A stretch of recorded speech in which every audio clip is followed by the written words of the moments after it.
നമസ്കാരം. സോഡിയാക് മീഡിയയിലേക്ക് എല്ലാ പ്രേക്ഷകർക്കും സ്വാഗതം. 2026 ഏപ്രിൽ മാസത്തെ രേവതി നക്ഷത്രക്കാരുടെ നക്ഷത്രഫലം എന്താണ് എന്ന് പരിശോധിച്ച് നോക്കാം. രേവതി നക്ഷത്രക്കാരെ സംബന്ധിച്ചിടത്തോളം മീനക്കൂറാണ്.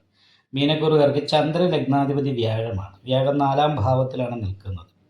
അപ്പം ചന്ദ്രലഗ്നാധിപതിയായിരിക്കുന്ന വ്യാഴം 4-ാം ഭാവത്തിൽ നിൽക്കുന്ന ലഗ്നാധിപതി കേന്ദ്രസ്ഥാനത്ത് നിൽക്കുന്നത് നല്ലതായത് കാരണം ഗുണഫലങ്ങൾക്ക് യോഗമുണ്ട്. കുടുംബ സംബന്ധമായിരിക്കുന്ന സുഖം അനുഭവിക്കാനുള്ള യോഗമുണ്ട്.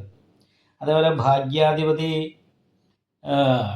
ലഗ്നത്തിൽ സാന്നിധ്യം ചെയ്താണ് നിൽക്കുന്നത്. അപ്പോൾ ഭാഗ്യാദി അഭിഷ്ട ഭാവേശോ അശുഭോ ഭാവപുഷ്ടം, ഭാഗ്യാധിപതി എവിടെ നിന്നാലും ആ ഭാവത്തിന് പുഷ്ടിയെ കൊടുക്കും എന്ന് പറയുന്നൊരവസ്ഥയുള്ള കാരണം ഭാഗ്യാനുഭവങ്ങൾക്ക് യോഗമുണ്ട്.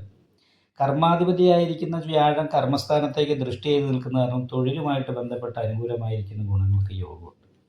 അപ്പോൾ ജോലിയുടെ കാര്യത്തിൽ വലിയൊരു പ്രശ്നം കാണുന്നില്ല, ഭവന സംബന്ധമായിട്ടും വലിയൊരു പ്രശ്നം കാണുന്നില്ല. എന്നാൽ അവനവന് സംബന്ധമായിട്ട് തന്നെ കുറച്ച് പ്രശ്നങ്ങൾ രൂക്ഷമായി കാണുന്നുണ്ട്. കാരണം ശത്രുസ്ഥാനത്ത് രോഗസ്ഥാനത്ത് ക്ഷുദ്രകാരകനായിരിക്കുന്ന കേതു നിൽക്കുന്നത് കൊണ്ട് ഉദര സംബന്ധമായിട്ടുള്ള രോഗാവസ്ഥ കാര്യങ്ങൾക്ക് യോഗമുണ്ട്.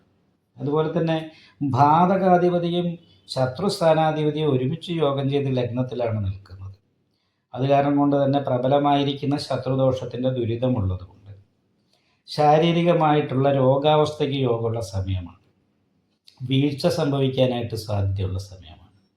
മുറിവ്, ചതവ് മുതലായിട്ടുള്ള കാര്യങ്ങൾക്ക് യോഗമുള്ള സമയമാണ്. അപ്പോൾ ഇതുപോലെയുള്ള പ്രശ്നങ്ങൾ അവനവനുമായി ബന്ധപ്പെട്ടിട്ടുള്ള പ്രശ്നങ്ങൾക്ക് യോഗമുള്ള സമയമായതുകൊണ്ട് വളരെ ശ്രദ്ധിക്കണം. യാത്രകൾ കുറയ്ക്കണം. പ്രത്യേകിച്ച് സാഹസികമായിട്ടുള്ള യാത്രകൾ ഒഴിവാക്കുന്നതാണ് നല്ലത്. അതേപോലെ തന്നെ വെള്ളത്തിൽ നീന്തുക അങ്ങനെയുള്ള കാര്യങ്ങളൊക്കെ ഒഴിവാക്കുന്നതാണ് ഈ മാസത്തിൽ നല്ലത്. അതേപോലെ തന്നെയാണ് കേസ് പോലെയുള്ള വിഷയങ്ങൾക്ക് യോഗമുണ്ട്. ചൊവ്വയും ശനിയും നിയമകാരകനും ദണ്ഡനാധികാരമുള്ള ഗ്രഹമാണ്. ഇത് രണ്ടും കൂടി ഒരുമിച്ച് ലഗ്നത്തിൽ നിൽക്കുന്നത് കൊണ്ട് നിയമപ്രശ്നങ്ങൾ നേരിടേണ്ടി വരാനുള്ള സാധ്യതയുണ്ട്. അപ്പോൾ അത് കാരണം കേസ് ഉണ്ടാകാതിരിക്കാൻ ശ്രദ്ധിക്കണം. കലഹങ്ങൾ ഉണ്ടാകാതെ നമ്മളായിട്ട് കലഹങ്ങളായിട്ട് ഉണ്ടായെന്നാൽ മാറി നിൽക്കുക എന്നല്ലാതെ അതിലേക്ക് ഇടപെടരുത്. കലഹങ്ങൾക്ക് യോഗമുണ്ട്. അതുപോലെ ശക്തമായ തലവേദന, ഭയങ്കര മാനസികമായിട്ടുള്ള പ്രഷർ, മാനസിക ടെൻഷൻ ഇങ്ങനെയുള്ള കാര്യങ്ങൾക്ക് യോഗമുണ്ട്. അപ്പോൾ തലവേദനയൊക്കെ ഉണ്ടെങ്കിൽ പെട്ടെന്ന് പോയി ചെക്ക് ചെയ്യിപ്പിച്ച് മരുന്ന് കഴിക്കാനൊക്കെ ശ്രദ്ധിക്കണം. പിന്നത്തേക്ക് മാറ്റി വയ്ക്കാതെ പെട്ടെന്ന് തന്നെ ചെയ്യണം. കാലിൽ പാദത്തിന് വേദനയ്ക്ക് യോഗമുണ്ട്. അതേപോലെ തന്നെ 10 രൂപ കൈ കിട്ടി 20 രൂപ ചിലവ് വരാൻ യോഗമുണ്ട്. അപ്പോൾ ചിലവ് നിയന്ത്രിക്കാനായിട്ട് ശ്രദ്ധിക്കണം. പ്രധാനമായിട്ട് ശത്രുദോഷ പരിഹാരം ചെയ്യുക എന്നുള്ളതാണ് പ്രധാനം. അപ്പോൾ കുറച്ചധികം വഴിപാടുകളും പ്രാർത്ഥനയൊക്കെ വേണ്ട സമയമാണെന്ന് ചുരുക്കം. കാരണം ശാരീരികമായിട്ട് എന്തെങ്കിലും പ്രശ്നങ്ങൾ വരുമ്പോൾ അവനവന് തന്നെ വരുമ്പോൾ മറ്റെന്താണെങ്കിലും നമുക്കതിന് പരിഹാരമുണ്ട്. പിന്നെ അതുപോലെ തന്നെ ഈ അതിർത്തി ഭൂമി സംബന്ധമായിട്ടുള്ള ശത്രുദോഷം കുറച്ച് സ്ട്രോങ് ആയിട്ട് അനുഭവപ്പെടാൻ സാധ്യതയുള്ള സമയം കൂടിയാണ്. അതുകൊണ്ട് ശിവക്ഷേത്രത്തിൽ ശംഖാഭിഷേകം, അഘോര പുഷ്പാഞ്ജലി, ഭാഗ്യസൂക്ത അർച്ചന, ഗണപതി ഹോമം മുതലായിട്ടുള്ള വഴിപാട് ചെയ്യുക. അയ്യപ്പക്ഷേത്രത്തിൽ നീരാഞ്ജനം വഴിപാട് ചെയ്യുക. അതേപോലെ തന്നെ ദേവീക്ഷേത്രത്തിൽ ഗുരുതി പുഷ്പാഞ്ജലിയും നെയ്വിളക്കും, കർമ്മമുട്ട്, ദേഹമുട്ട് മുതലായിട്ടുള്ള പരിപാടികളൊക്കെ ചെയ്യുക.